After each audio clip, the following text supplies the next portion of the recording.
welcome to the session. I'm just going to introduce myself and my colleagues that will be talking you through the next few slides about the Movement Activity and Sport Fund. So first of all, my name's George Cull. I'm Director of Development at North Yorkshire Sport and one of the colleagues involved in helping to shape and deliver this fund. I'll pass over to my colleague Garth. Hi everyone, I'm Garth Daru, Active Communities Manager at North Yorkshire Sport with a focus on workforce. I'll pass over to Damien. Hi everyone, Damien Smith, Director of Operations. Hope everyone is well. I will pass over to my colleague Neil. Good afternoon, everyone. Neil Russell, Active Communities Manager, with a focus primarily on Scarborough and the coast. Oh, yeah, brilliant. Okay, so what we intend to cover through this session is we're going to give you some of the background to the fund, some of how it came about. We're again going to kind of talk through some of the criteria, some of the mechanics, and really bring to life some of what's in that kind of guidance document and the supporting material that's in there. We're then going to give you some kind of insights and some of the ingredients of what makes a strong application, what will help strengthen your kind of application through this fund. And then if there's anything we haven't covered or any burning questions that you've got, then we'll pick them up through a bit of an open question and answer session right towards the end as well. So to start off with, I will just tell you a little bit about North Yorkshire Sport. So we're a charity that work across the local authority areas of City of York Council and North Yorkshire Council.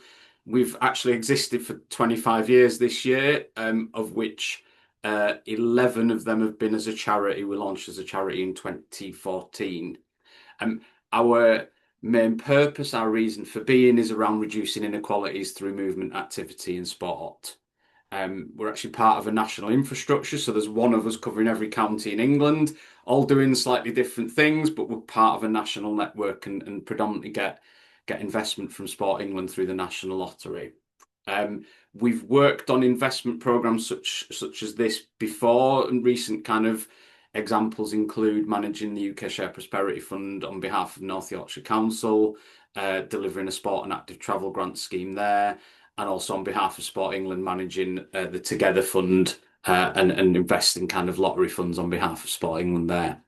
To find out a bit more about us, most of you will have been to our website to register for today, but we every year put out an annual impact report and video. The link to the chat is there. The link is to go and watch that. You'll find out much more information, the breadth of the work that we do and we cover, and the difference that we make in communities in the county. So that's a little bit about us and the background to us. I've got a short video that I'm going to play, which was a video that the Mayor of York and North Yorkshire, David Scaith, used to launch the Moving Forward programme, which I'm going to talk a bit more about once I've played the video. Hopefully the sound will all work as well.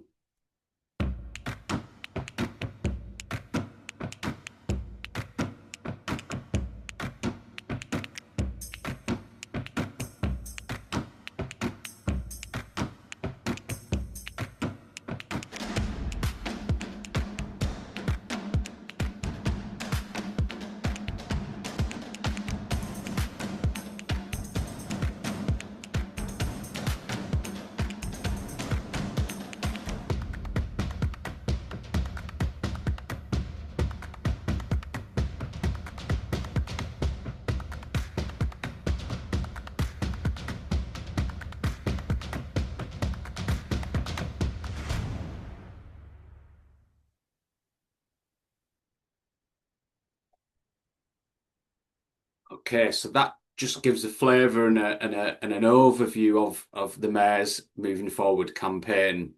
And like I said, that was launched on the 10th of October, so just coming up 2 weeks ago now. So the specifics of the Movement Activity and Sport Fund and where this has come from. So this was approved by the Mayor and the office in July 2025, a commitment to invest in movement, activity and sport. And really, this links back to the Mayor's ambition around healthy, thriving communities, and the Moving Forward campaign is is that campaign to address healthy, thriving communities and to really look at that as a healthy and well York and North Yorkshire leads to a prosperous North Yorkshire that delivers economic growth and all the other priorities that are on the plate of the mayor at the moment. The mechanics and the design of how that fund came about has been led by the Mayor's Sports Steering Group, a bunch of colleagues and experts across the region who have sat and co-designed what that really looks like and what inequalities that will look to address. Following a process, the York and North Yorkshire Combined Authority determined or decided to award a contract to develop and manage that fund to North Yorkshire Sport. So North Yorkshire Sport are managing that investment on behalf of the York and North Yorkshire Combined Authority. And just for absolute clarity, that fund covers activity and organisations based in the local authority areas of York and North Yorkshire. And that's a question that has come up in some questions posed to us already. There is a link there, and we'll share that again later in the chat to just double check your activity falls within the eligible geographic boundaries. The programme runs until March 2028. So that is the defined end date for the programme as a whole. And I will come on to clarification about the funding amounts because there are different figures being quoted, and I just want to be absolutely clear that everyone is aware of the amounts of funding available and what is channeled into what aspect of the fund. So, first of all, the big headline announcement was a £7 million campaign, the Moving Forward campaign, and that has strands for active travel, movement, activity and sport, men's mental health, and connected to the outdoors. So 4 main strands making up that campaign. £7 million is the total investment. However, the movement, activity and sport element of the fund, that investment amount as part of that 7 million is 2.75 million. So 2.75 million will often be referenced in terms of the investment into movement, activity and sport. Of the amount that North Yorkshire Sport are managing on behalf of the combined authority, we are managing just over £2 million of that, £2,050,000. And we'll explain where some of the other parts of the strands of that investment will go kind of in the upcoming slides. But the amount that North Yorkshire Sport are working on behalf of with the combined authority is £2,050,000. Okay, so I will move on to the next slide, which is my colleague Damien, who's going to talk through the next few slides. Hi all, I'll get us into the overview of kind of priority groups and purpose and a few other bits and pieces. So we'll sort of start there really. As George said, the priorities and the direction of the fund has been set by the Sports Steering Group. And again, lots of conversations have led them to the priority groups that you can see on there. So hopefully a lot of you will have seen this if you've been on our website, if you've been looking at the fund, but kind of briefly running through some of them. We're a highly rural county. That won't be a surprise to anybody. So rural isolation and rurality and rural communities are a big focus for us. And what we would say is that a project purely being rural isn't enough. That there clearly has to be a need for that project and a reason why. So just because a project happens to be in a rural place won't be simply enough on that. As I said, the key driver is that there are inactive people and their rurality causes that to be even worse or even harder for them. Just because we get some that come through and one or two questions have been based on a postcode, and as I say, they need a bit more than that. But rural isolation a really big thing, and often where facilities and workforce and individuals to deliver things can be really lacking. So there are significant issues in our county. Disability and inclusion, again, there is a very clear imbalance between people with disabilities and people without in terms of participation rates, and this fund is aiming to address some of that kind of participation band in there as well. So we're very keen to look at projects where this can help people with long-term conditions and disabilities, life-limiting disabilities, be more active. Women and girls, again, there is a very big imbalance. There is in the country, but there certainly is in North Yorkshire, where female participation is lower than male counterparts generally, and that's across almost every age group. So we're really looking to try to fund some work that specifically targets activity around women and girls. And again, there are campaigns out there. There are other things that we would ideally want some link to. So something like This Girl Can, Sport England, This Girl Can campaign, where there are other characteristics there, then that's what we would want. The early intervention and prevention. So there's two bits to it. So the bit that we are funding and covering is around health. So projects that are using movement, activity, and sport from a health point of view in order to keep people moving and healthy. Now, this can be long-term conditions, or generally as people are getting older around frailty, deconditioning, that sort of work. So early intervention we will continually talk about, but the bit that we're funding and is through this fund is kind of health specific. There is, as George pointed out, a few of the bits to the programme. There is an early intervention and prevention programme specifically around antisocial behaviour, crime, and effectively trying to stop people, young people particularly, entering the criminal justice system and that sort of work. That element of the fund is being managed by the Police, Fire and Crime Commission, Community Fund, I should say, which is the PFCC's office. So there's a very specific part of that fund, and that's what I would say is don't lose too much sleep if you end up coming in to the movement, activity and sport fund and it needs to be somewhere else. We would obviously guide people to that, but yeah, if it's very specifically around young people, police's attention, that sort of diversionary work, that will need to go through the Fire Crime Community Fund, Police Fire Crime Community Fund. Next one, George, please. Thanks. So from an application route point of view, this is just a slightly different way, I guess, of showing that. There's a few bits, one of which is the Movement, Activity and Sport Fund is an open fund. It's open and it's kind of out there as a number of funding rounds. There is a two sort of elements to that. Well, there's three elements. One of which is we're really encouraging the existing sport and physical activity sector, and sports clubs are just an example of that, to look at applying, but where there is a very specific look to health outcomes and doing things. So it may well be around mental health, it may well be around long-term conditions, it may well be, it could be all sorts of different stuff. So we're absolutely there to support and fund what we would term traditional kind of settings, traditional sports settings. We're also really looking for projects where the applicant isn't their day job for being, if you like, it isn't really about being a sport and physical activity organisation. So it could be a charity it could be Age UK, just off the top of my head, it could be a charity working with older people where their day job is not about movement, activity and sport, but they want to use movement, activity and sport through this programme and as part of their operations. So there's a sort of a non-sport sector part to that as well. And the third one is the workforce development side.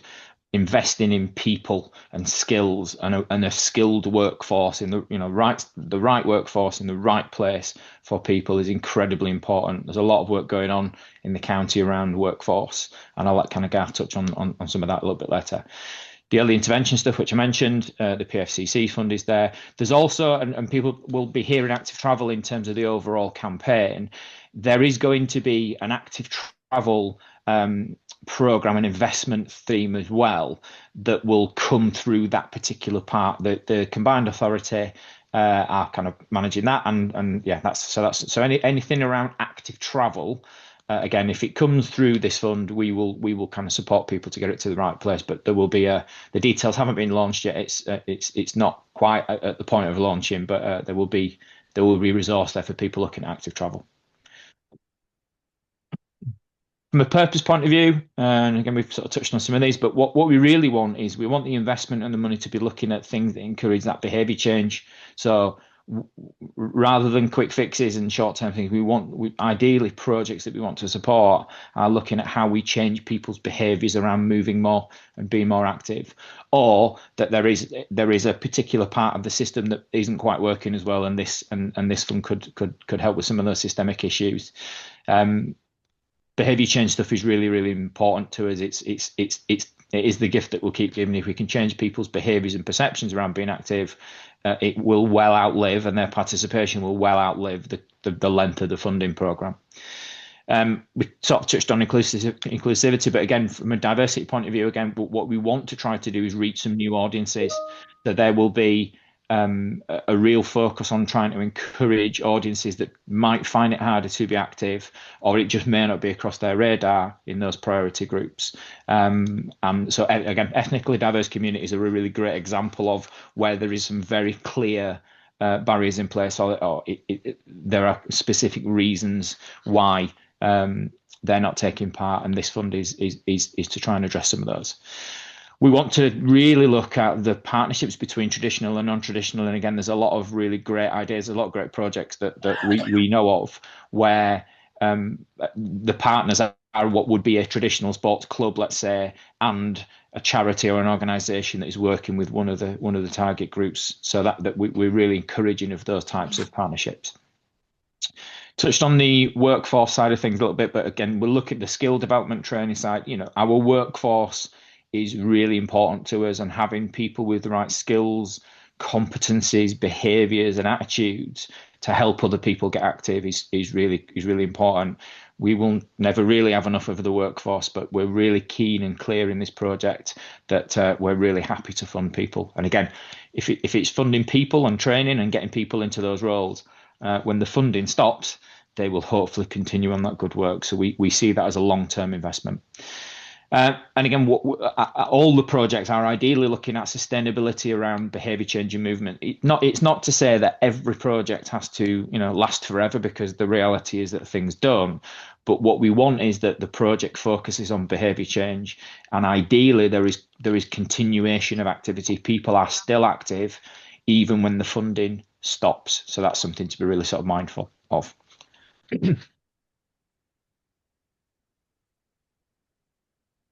George, if you can move it along. This, while a really simple slide, is a really important one to us. And what we're trying to do with this is trying to make sure that what we're supporting and funding are the really brilliant ideas. And we pride ourselves on this. It's not about how shiny someone's application is. It's not about how kind of polished some of them are. It's about brilliant ideas. If we have an organisation that comes to us to say we think we've got a great idea, we're struggling to kind of put an application in, or we're struggling to kind of figure this out, we will absolutely want to help. We have some resource and we want to be able to do that. We don't want people put off by the application process. We don't want people put off by, from an access point of view. It isn't about how good you are at bid writing. It's about the idea itself. So yeah, we're really, really keen and really clear on that one. And then the kind of last one for me before I pass over to Garth is just a bit like kind of the open fund from a revenue point of view. Again, lots of you will know this, so apologies if this is kind of teaching people something that you already know, but the revenue side of things are around operating costs of specific things. So it doesn't fund fixed assets, so it's non-fixed items. So that can be kit and equipment, it can be the delivery of something, the coaching, the training, so and as it says there, the marketing as well. So it's the operational side of projects. From a minimum maximum point of view, the minimum projects we're looking at are £3,000 in terms of being able to, and that's not that anything less than that isn't worthwhile. It clearly is, but we're looking at a minimum of £3,000 on that one. And from a maximum point of view, nominally we're looking at around the 20,000 mark for revenue projects. The maximum is actually 30. Not all projects should come in at 30, and not all projects will get funded at 30. We don't think the 30,000 projects are ones where there is a very, very clear need for it. Ideally, it's a partnership between two or more organisations. So there is yeah, if we say 30 and just said 30, everyone would, lots of people would just come in at 30. We're trying to sort of give people a bit of an idea that generally 20 is where we're looking at. But if you need 30, you need 30. As long as there's a good reason for it, then it'll be considered. And there's an example idea which I won't necessarily go through, but the one that's on screen, and we'll share these slides with you. What's in that example idea around women rugby and stimulate some activity is there is a very clear lack of it in the first place, but not just that, there's a very clear need for it. So it's the lack of it isn't the most important bit. It's the need for the fact that there's been some consultation and there is a want for people to there's an interest there to do some rugby. And we have lots of conversations around supply and demand. The lack of something isn't always the issue. Sometimes there's a lack of something because it's just not needed. The need demand stuff is really, really important. So yeah, as I said, the example idea is there. We could have chosen any sport, so we're not preferencing rugby necessarily. It could have been any sport, but that's one that we just want to give a bit of an example idea. I'm going to pass over to Neil to take you through the capital investment. Thanks, Damo. So when we're talking about capital, we're typically talking about fixed assets, and a number of the applications that we've had previously, it'll be a creation or refurbishment project, might be a pavilion or a clubhouse, skate parks, pump tracks, or the development of sports pitches. And an example there might be the difference between portable and fixed floodlights. There's a lot of information on this slide, and the reason being is that we want potential applicants to be able to refer to it as they go through the process. But just to cover off a few of the points. So if you're looking at a capital project, we want you to be realistic about what you can achieve. So as an organisation, do you have the knowledge, skills and experience at your disposal to be able to manage, for example, a capital build? And can it be delivered within required time frame? Because all projects have to be completed by the end of December 2027. And capital projects can typically take much longer than we might originally anticipate. Be prepared to think differently.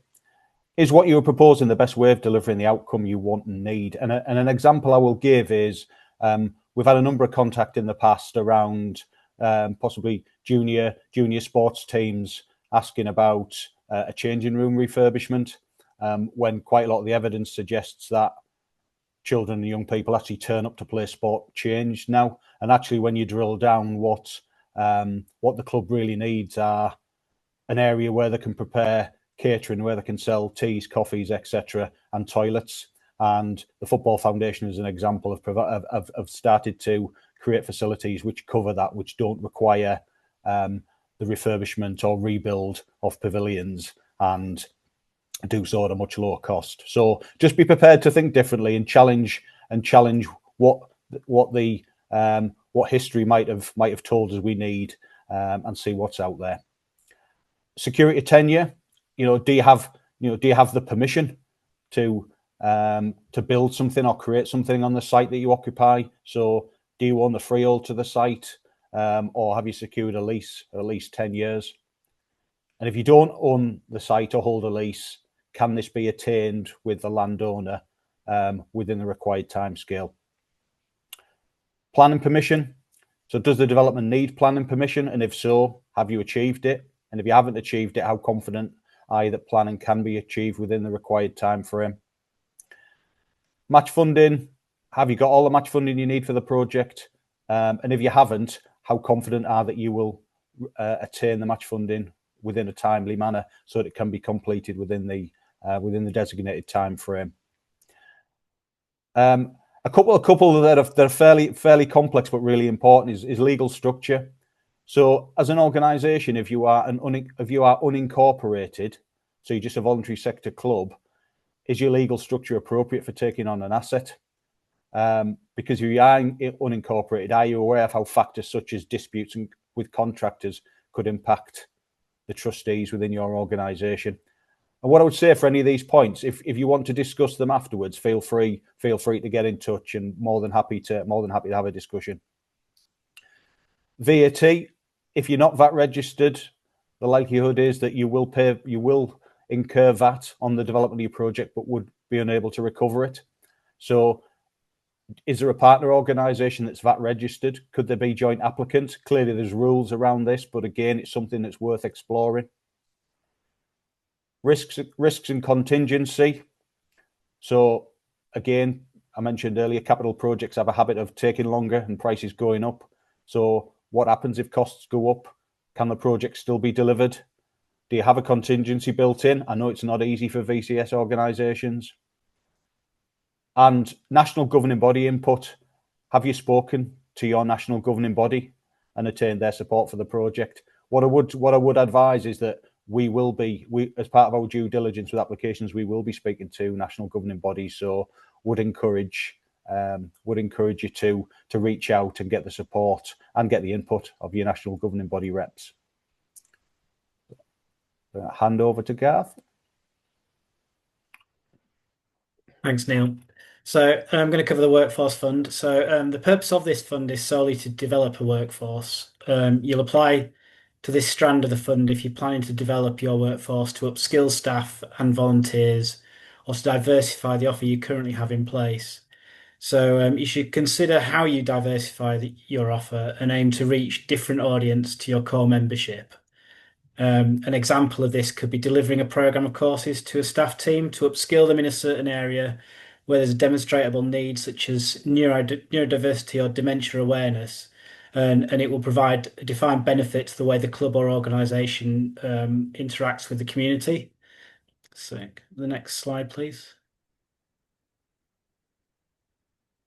Thanks. So applications to the fund are for revenue projects only and can range between £3,000 and £30,000.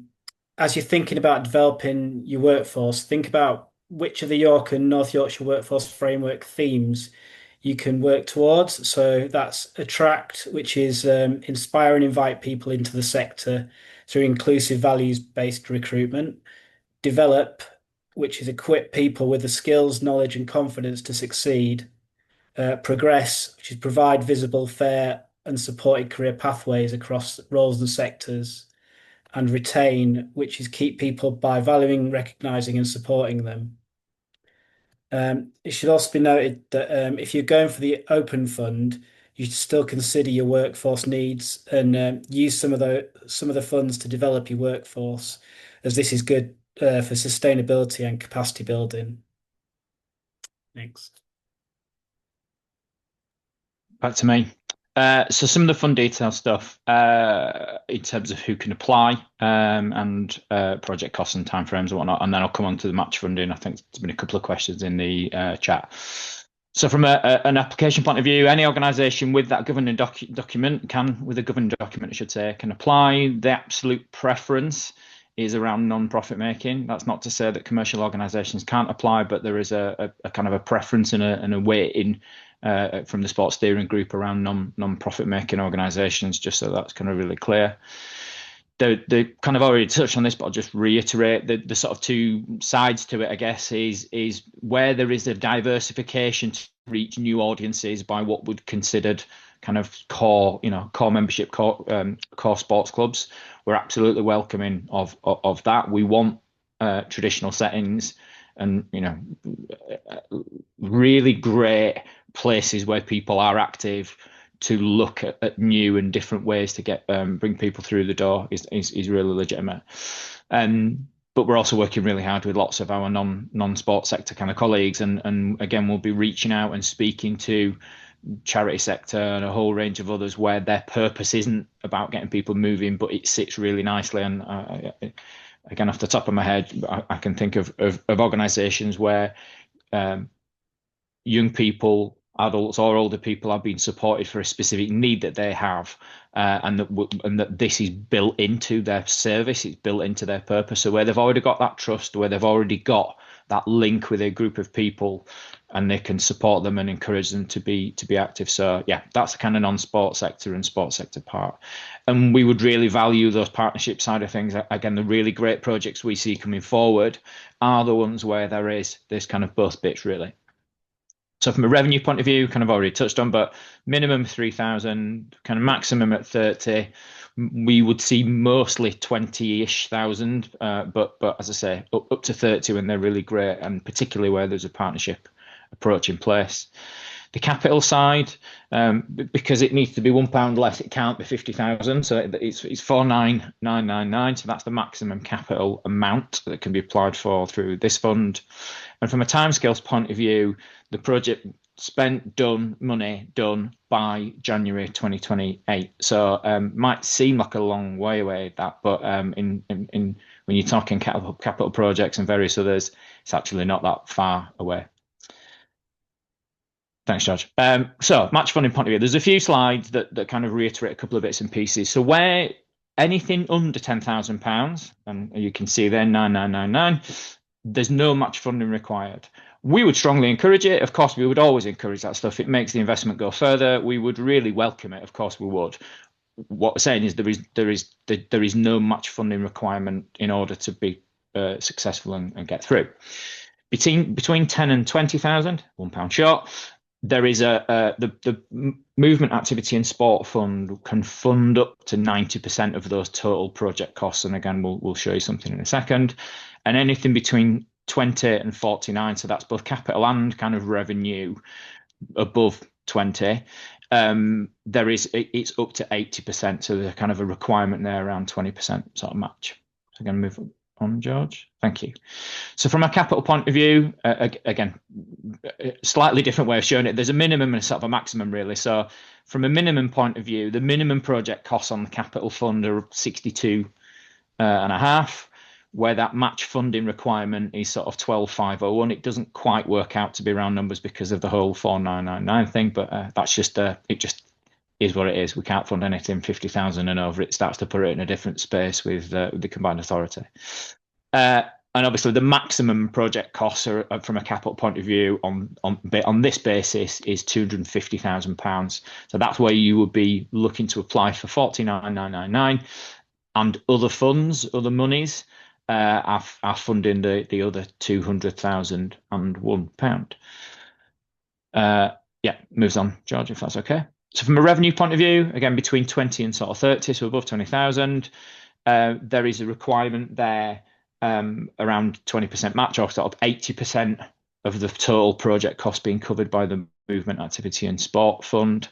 And there's some minimums and maximums there. And obviously, there can be anything in between those. Those are the sort of minimums and maximums on that basis there between 20 and 30,000. Move us on to the last one, I think it is, George. Actually, there's two more, isn't there? 10, yeah, that's it. Anything between 10 and 20, it drops down, and that's 10% match or 90% movement activity and sport fund contributing no more than 90% of that total project cost. And again, there's some examples there of kind of minimums and maximums on both there. And the very final one is the under 10 grand. It should be under £10,000. Oh no, it's not. It's what makes a strong application, and this is where George kicks in, and he's going to take you on from there. Brilliant, thank you. Yeah, we didn't do the 10K because it's up to 10K, 3K to 10K with no match required. But if it's there, then great. So I'm going to kind of touch on now a few slides which start to give you some of the hints and tips of what we think will make a strong application. And it's based on our experience of what we've seen over the years, our own experience of being applicants to some funds ourselves, both good and bad, successful and unsuccessful, and also what has then converted into good quality projects that have delivered, because you could write the best application possible, but not be able to deliver the project. So what we want to do is to make sure that the application process gets the best ideas funded, as Damo said earlier, but also gives you the best chance of delivering on that. So some of the insights that we would share and tips we would give is, first of all, absolutely fundamentally, is make sure the project is eligible. There is a guidance document for the open fund and for the workforce specific element of the fund that has criteria, that has exclusions. We've got a slide a bit later on which talks about some of the things that would potentially make a fund an application unsuccessful or ineligible. So we'll touch on some of those, but please make sure it's coming in. One of the most fundamental ones is make sure it's delivering in York and North Yorkshire, or York or North Yorkshire, and not into Teesside or West Yorkshire or anywhere like that. So first of all, make sure it's eligible. The second one is really to understand the need, and I will touch on this in more depth in a later slide. But making sure that you are addressing the need and the demand, and again, I'll touch on that a bit more in a second. The third one is projects that have consideration of what happens beyond the funding. Funding and investment is great, and some can deliver real legacy by the nature of what they are. If we put in a capital build and build a a new changing room block, I know Neil gave it as an example earlier, but if you've got a changing room block, as long as it's maintained and looked after, then that's there for a number of years. There is an ongoing legacy to that. Equally, when it's a revenue type project and it's about funding some of that frontline delivery, some being wary of what happens when that funding ends. Does that delivery stop? How is it enabled to carry on? What's the consideration around sustainability? How are you investing in the workforce to take that on? It doesn't mean everything has to continue on the day after the funding ends as if the funding was still there, because we know that there's a recognition of that's not always possible. But consider how there is an ongoing legacy beyond the length of funding. And we've made this point kind of earlier as well around think about who you can partner with, who you can build some relationships with, both locally around other organisations where they might have access to certain groups of people that you might want to engage. Or actually, are you having a meaningful conversation with your governing body if it's a more sport-based project? So think about who it is you can alliance with. One of the other things we don't want to see is in a particular part of the county is two applications coming in that are trying to do the same thing, and almost if they work together, they do one thing really well together. So try and build and forge some of those partnerships yourself. If you're a bit stuck or you don't know who it is to speak to, or you need some introductions, get in touch with our team, and we're well connected across the county, so we can potentially facilitate some of that. So just ask that question, reach out, and we'll quite happily help facilitate some of those introductions and connections with others. And my number one bit of advice links to this slide, I think. And I think if you are considering applying to this fund and you go onto our website and download the Word document with all the questions on to kind of start drafting through your answers and start drafting through what it is you might say, my advice is start with these two questions first. If you go into the form and you already know what the answer is, potentially that could come through in how strong that application is. If you start with this question around which of the priority groups are you looking to make a difference with, and what evidence do you have to show there is a need and a demand for that, that is where I think the real strong applications will really shine, because they understand the need and the demand. And I'll come on and talk a bit more about that. And then the project idea will link to that need and demand. So start with that at the center of everything, and then build your application around there. What we sometimes see and have experienced over the years is sometimes people have got the idea that they want to get funded, and they change the wording to make it fit to one of the criteria of the fund, and that can often come through in the quality and the authenticity in the application. So my definite advice to you is please think about the priority groups and the evidence of need and demand. And I'll just talk through that in the next slide. So need and demand, and again, kind of, I'm sure you probably be aware of the difference, but in the context of this, when we talk about the need, we're talking about the gaps and inequalities. And actually, there's been an element of that done already, because it's signposted as to particular priority groups for this fund that we really are interested in and want to focus on. But some of the things that will help you articulate that need is some data that's out there, which could be about health data, deprivation, could be participation levels, could be stuff done in local community surveys. It could be things that help identify that there is a need, there's a gap, something is not happening, but there is a need for this to happen. So one example, and kind of place A has a high percentage of diagnosis of dementia. It's the kind of most prevalent, dementia is the most prevalent in this area out of all of York and North Yorkshire. Could be an example thing that helps you demonstrate there is a need for it. So being able to pull some of that out. The demand element, starts to talk more about that interest and readiness, because even if there's a need for it, let's follow this example through dementia, and there's a high prevalence of dementia. What you then need to know is that if something is done to respond to that, that there's actually an appetite for it. Is there an interest in it?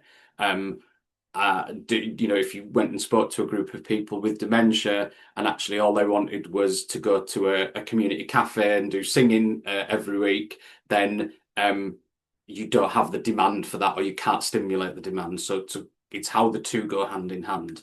So some examples of how you might evidence that demand could be through waiting lists, could be the fact you've partnered with an organisation, dementia charity, you've involved some people with dementia and their carers, to actually design what something looks like. That will come through really strongly if you've done that. So the example there of like a focus group that determine there's an interest in a weekly walking group, that type of following that sort of logic through will come really strong in an application. And as the slide says, both of those matter and complement each other.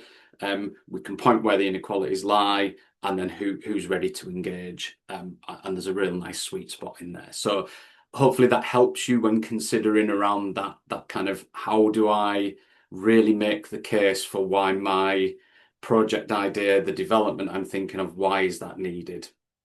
Okay. So we said we'd touch on some of the things that might be ineligible. So I'm just going to pass over to Neil, who's just going to talk through some of them. And I know it's not an exhaustive list, but Neil, over to you.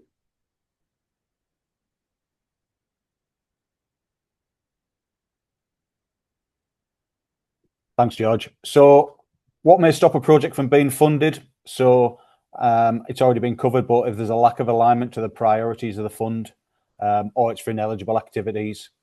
So ineligible activities might be certain activities that just aren't related to movement activity in sport. Activities that replace other funding, or it should be funded elsewhere. So delivery during curriculum time in schools is one example where would not be eligible.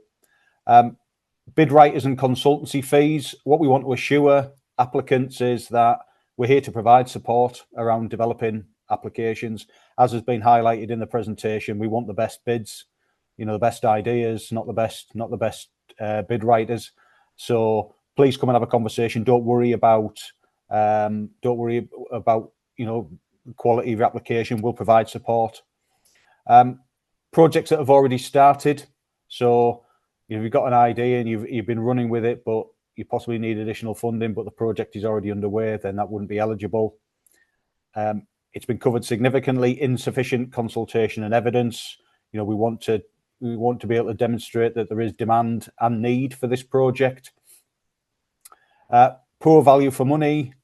Blindly landing products in places. So, if you have an idea and you want to go and deliver a project in, e.g., Scarborough, but you have no roots there, you have no history there, you haven't spoken to anybody there, but you just have an idea that a product that's worked in one place in North Yorkshire would work quite nicely in Scarborough, then that's unlikely to be successful. Core costs and management fees are not eligible. Continuation. There is an element of a project has been running, but you are working towards a sustainability model, and it is a transition towards sustainability that will be considered. And finally, if it's outside North Yorkshire, so as mentioned, if it goes into West Yorkshire or up into Teesside, then unfortunately it's not eligible through this fund.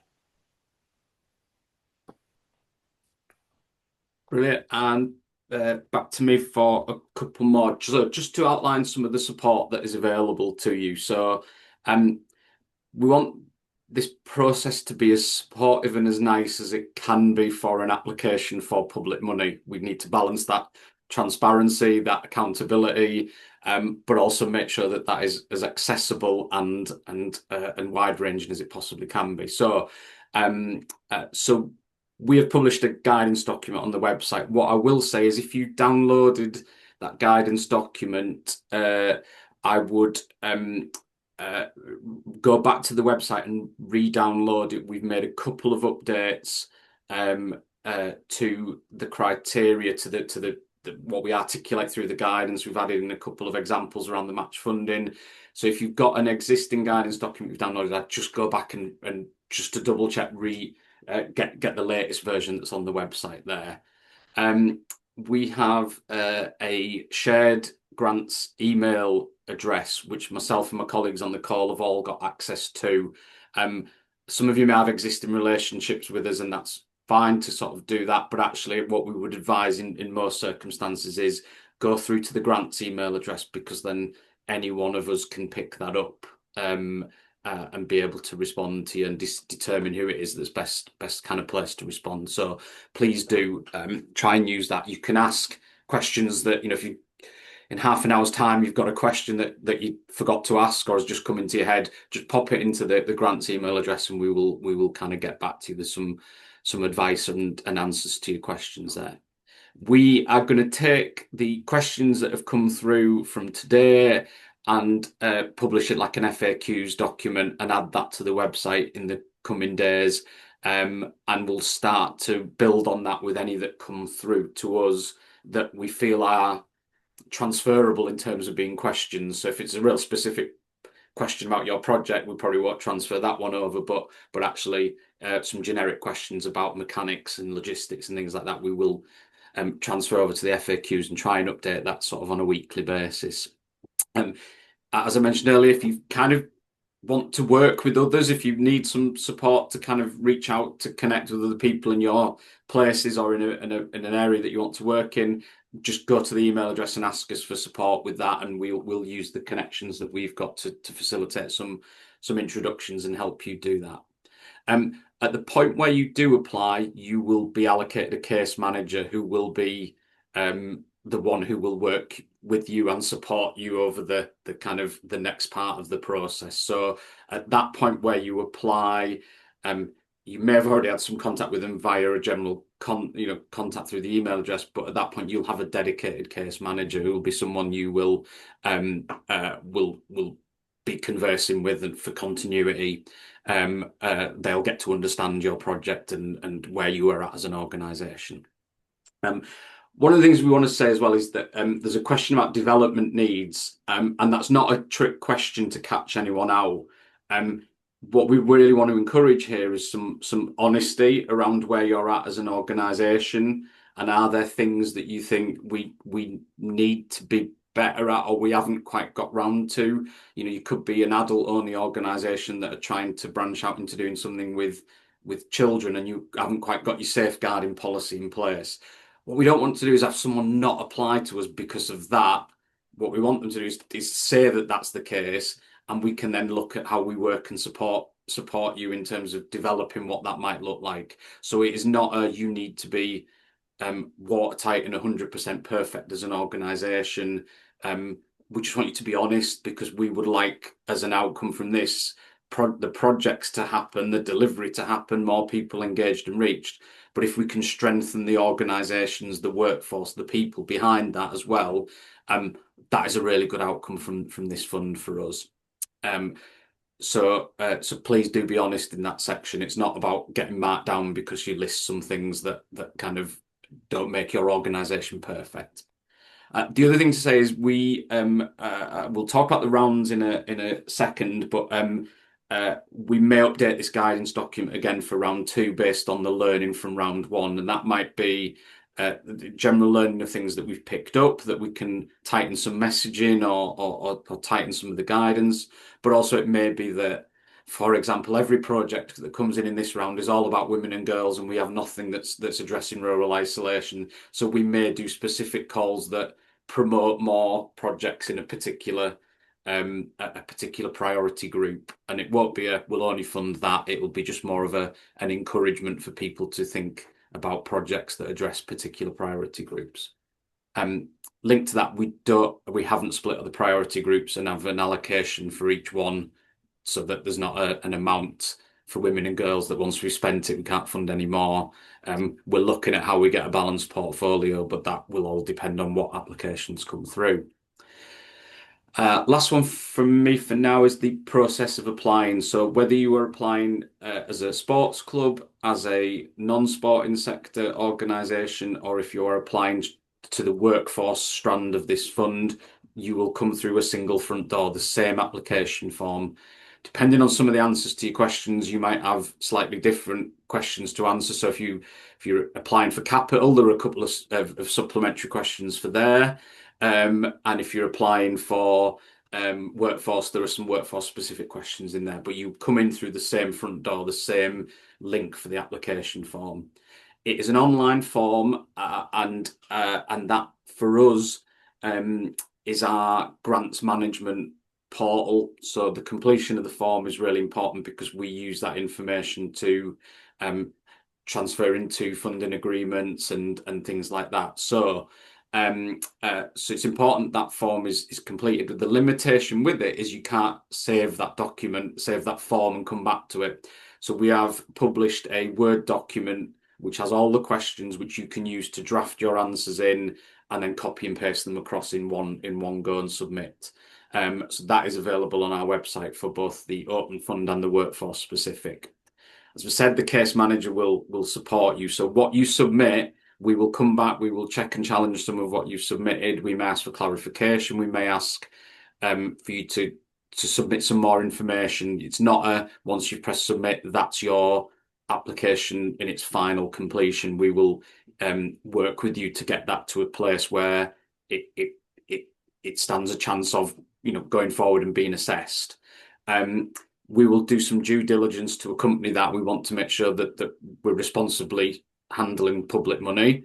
So we will have to do some due diligence on the organisation, the history, double check if there's any track record and things like that.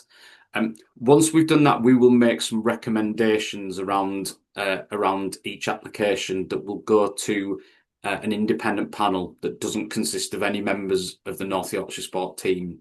We will present those applications, our peer review, to that independent panel, and then there will be a collective decision made as to the awarding of that funding. We feel it's really important to be clear on that because we're providing development support and helping you get to a point where hopefully your project can be funded. It's too much of a conflict for us if we're then deciding yes or no that does get funded. So we will make recommendations that will go to an independent panel, and ultimately final sign off will go to the combined authority for them to finally sign everything off. So what we really just want to reassure you is there is a process in place there as your application is submitted. And then the final one is over to Garth just to talk you through just the final slide on the timescales. Yeah, thanks, George. Just an overview of the timescales for each round of funding. So round one is open now until the 7th of December, with a decision being made on the 2nd of February or by the 2nd of February. Round two is March till May next year, so 2026, with a decision by July. And round three is September till October 2026, with decision by December. Just a note that if all the money is allocated in the first two rounds, then there won't be a round three. So we don't have a number for each round. Thank you. Okay, brilliant. Thank you very much, Garth and team. I'm going to stop sharing the screen and just invite any questions. So just give me 2 seconds to stop sharing. Okay, that's brilliant. So if people, I know the chat has been used a lot. We've tried to, I think, get on top of all of the questions that have been asked. Hopefully we have. If you do have a question now, if I could ask if you either pop it in the chat or stick your hand up if you want to, if it's easy to verbalise that question or you're comfortable to verbalise that question. Thank you for that. It was really interesting, actually. There's two things for me. One is we have just got some funding for a girls' project, which actually we're using as a bit of a pilot as to, I suppose, support the girls to feel empowered to build whatever it looks like next. So I feel like this funding actually is fantastic timing in terms of it feeds into the longevity or whatever that project kind of grows into. So we've kind of got the need and a bit of a demand, but we don't know what that looks like at the moment. So that's one thing. And the other is, so if we applied, for example, for the 7th of December round, what or how long can we spread that funding over? So are we looking at a year, or is it the full duration up to 2028? What is that? Yeah. So so addressing kind of both of them. That first one of doing some pilot stuff, and then that informing what a sort of a bigger application. Yeah, it's testing the demand. It's kind of bringing that need and demand together. So yeah, that sounds positive. What one thing we have done when we've committed to the timescales is we will ensure that if we get to round three, that any project awarded will have a minimum of 12 months to be able to deliver. Don't have to be 12 months. So what we wanted to do is give a space for any project we want to have at least 12 months to deliver. If you're in round one, you've got probably just short of 2 years. It doesn't have to be a full 2 years of delivery. If it's a delivery, it's for you to choose within that kind of time scale.